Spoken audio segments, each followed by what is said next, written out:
peregrinos todos que habéis venido a este nuevo primer sábado de mes. En febrero, en el quinto domingo del tiempo ordinario y dentro del marco del año de la misericordia. Las lecturas que acabamos de escuchar nos hablan de la llamada de Dios a seguirle y a ser testigos fieles de Él ante el mundo y poder así dar a conocer esa misericordia suya por toda la tierra. En la primera lectura hemos escuchado cómo el profeta Isaías ve en una visión la gloria de Dios, 3 veces santo, sentado en un trono alto y excelso, y a su vez le hace hacer esto en él la conciencia de indignidad y de pecado. Soy un pecador. El Señor, a través del ángel, con el ascua encendida, le purifica y perdona al tocar sus labios por medio de estas preguntas le llama a la misión. ¿A quién enviaré? ¿Quién irá por nosotros? Él responde: aquí estoy, envíame. Dios no es un Dios lejano, no se queda en ese trono apartado del hombre. Primero envió a los profetas y luego envió al propio Hijo, a su Hijo, para manifestar su cercanía y su amor hacia todos nosotros, así como su misericordia que nos libra de los pecados. Y eso lo hemos escuchado en la segunda lectura, como San Pablo decía: yo os transmití en primer lugar lo que a mi vez recibí, que Cristo murió por nuestros pecados según las Escrituras. Él vino al mundo y murió por nosotros para salvarnos de nuestros pecados. San Pablo también, como Isaías, reconoce su indignidad. Y así es como la acción de Dios actúa en él, por medio de la gracia de Dios, en el alma que se reconoce indigna y le hace capaz de la misión. Yo, que soy el menor de los apóstoles, indigno de llamarme apóstol, pero por la gracia de Dios soy lo que soy. Es la gracia de Dios la que actúa en el hombre, repito, cuando se reconoce pequeño, indigno ante Dios. Y lo mismo hemos escuchado en el Evangelio, cuando después de la pesca milagrosa, Pedro se dirige a Jesús y en vez de expresar su alegría, dándole un abrazo, dándole 1000 veces gracias por esa pesca milagrosa y maravillosa e inesperada, su reacción es arrojarse a los pies del Señor y decir esas palabras: apártate de mí porque soy un pecador. Reconoce también en su indignidad, su miseria, el abismo entre la naturaleza humana y la grandiosidad de Dios. Y esto es lo que hace que Dios actúe en él y en su persona, y así es elegido para ser su instrumento. Jesús entonces le dice a Pedro: no temas, desde ahora serás pescador de hombres. Y es cuando, dejándolo todo, le sigue.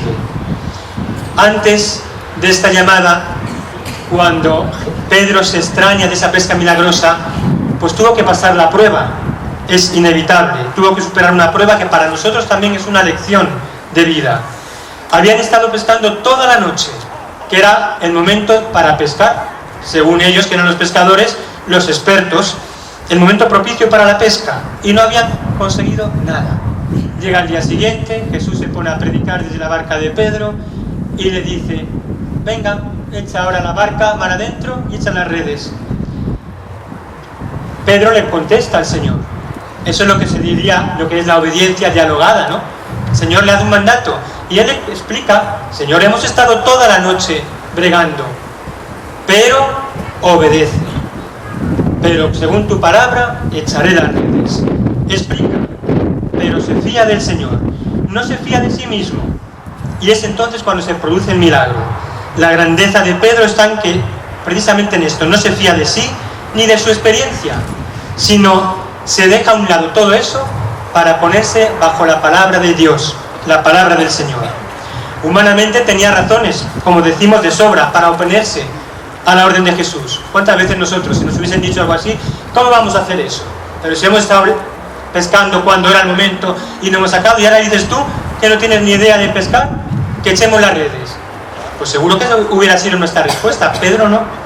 Pedro nunca se opone a la orden del Señor, sino que le obedece con esa fe. Ese salto de fe es el que le capacita para ser apóstol del Señor. No es nuestra experiencia, ni nuestra capacidad humana, ni nuestra sabiduría, ni conocimientos lo que vale, sino nuestra obediencia a los planes de Dios y el dejar que sea Él el que obre con su palabra. Es verdad que Dios puede obrar directamente, no le hacía falta nada, ni nadie, es Dios, pero Él quiere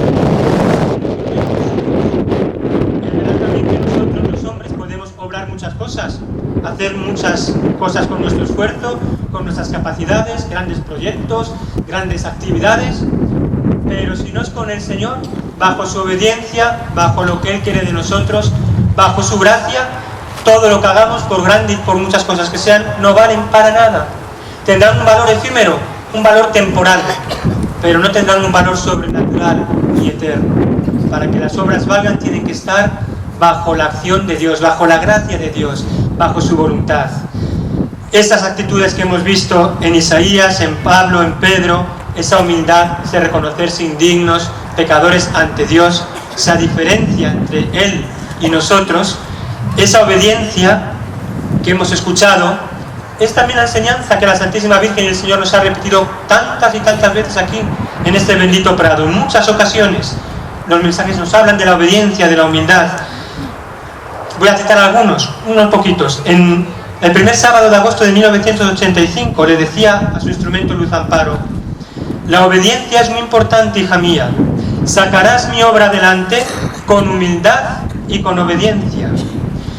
Y es testimonio público. En varias ocasiones, el anterior arzobispo de Madrid, el cardenal don Antonio María Rouco Varela, la puso a ella, a Luz Amparo, al instrumento elegido por Dios y la Virgen aquí en este lugar, como modelo de obediencia. Ante sacerdotes, ante otras muchas personas, decía de ella que era un modelo de obediencia. Y que cómo le gustaría que muchos sacerdotes obedecieran como ella. Así tiene que ser nuestra obediencia. Hoy en día, pues nos pasa, y lo vemos en el mundo, y a nosotros mismos nos puede pasar, que queremos llenar de razonamientos y de excusas todos nuestros actos para salvar nuestros intereses, para salvar nuestro modo de ver las cosas, nuestras verdades, que muchas veces son nuestros egoísmos, sin darnos cuenta que la única verdad está en Jesús.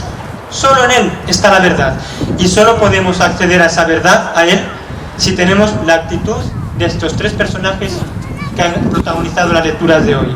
Solo así, a través de reconocer ese abismo entre Él y nosotros, de reconocernos criaturas suyas, y de esa obediencia es como podemos hacer obras, es como el Señor puede hacer obras a través de nosotros, y Él nos lo pide.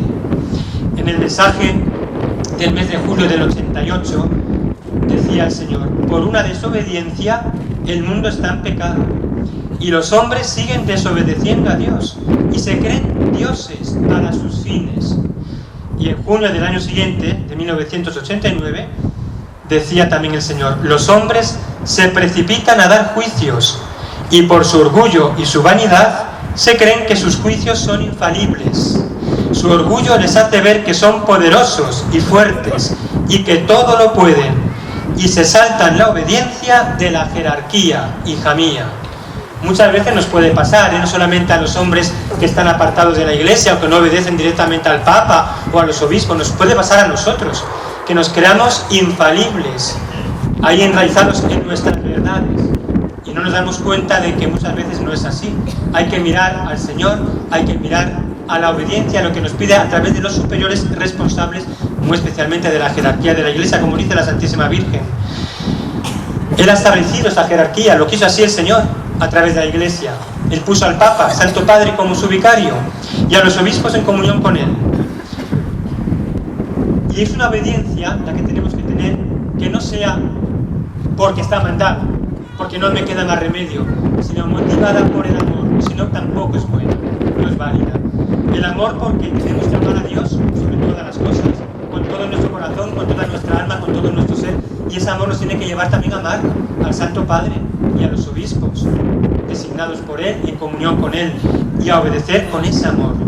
Decía también el Señor en el mismo mensaje del año 89, un buen apóstol tiene que ser imitador de Cristo en su pobreza, en su humildad, en su obediencia. Cristo se hizo obediente hasta la muerte, y muerte de cruz. Tú obedece a la Iglesia, como te he dicho, con todas sus consecuencias. Ámala, respétala. Y sobre todo, hija mía, la oración y el sacrificio es lo que te conducirá a la obediencia y a la humildad. Aquí está la clave. Para ser obedientes, para ser humildes, oración, sacrificio. ¿Cuántas veces nos lo pide también la Santísima Virgen y el Señor en este lugar? Oración, sacrificio, penitencia. Es el único modo de unirnos a Cristo y de seguirles. Pidamos al Señor y a su Madre Santísima y Madre nuestra que nos ayuden a crecer en estas virtudes, para que con su gracia pasemos como San Pedro de ser pecadores a ser pescadores de almas para el Señor. El mundo lo necesita, la Iglesia lo necesita.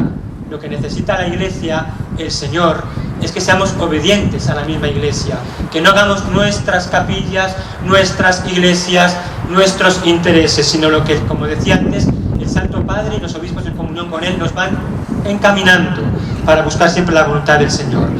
Eso es lo que nos ha enseñado la Santísima Virgen en ese sitio, y que así podamos llevar la misericordia del Hijo de Dios en este año de la misericordia y siempre. Primero nos aprovecharemos de ella, en cuanto estemos unidos a Cristo, por la oración, por el sacrificio, por la obediencia, por la humildad. Nos aprovecharemos de su infinita misericordia y será como podremos también llevarla al mundo. Dios nos ha traído aquí a este lugar, a este bendito prado, por algo. No es casualidad que estemos aquí hoy y que vengamos los que podemos los primeros sábados de mes con frecuencia. Muchos habéis venido a lo mejor por primera vez. No es casualidad. Ella nos ha traído aquí para que aquí nos llenemos de Dios, como decía también el Señor Alfamparo. Aquí nos da el temple, la fuerza para ir al temple, a la iglesia. Él nos quiere hacer instrumentos suyos, pues que nos llenemos de las gracias del Señor y salgamos al mundo para llevar a Cristo su misericordia a los hombres, en esta sociedad actual que tanta falta hace de la misericordia y del conocimiento de Dios. Y también aquí, como en muchos otros lugares, pero aquí muy especialmente, el Señor llama a muchos jóvenes, nos ha llamado al sacerdocio, a la vida consagrada, y sigue llamando. Vamos a pedir que muchos jóvenes oigan esa llamada y que con humildad y con obediencia puedan entregarse al Señor para que Él siga haciendo como con San Pedro y con muchos otros milagros en los corazones. Que así sea.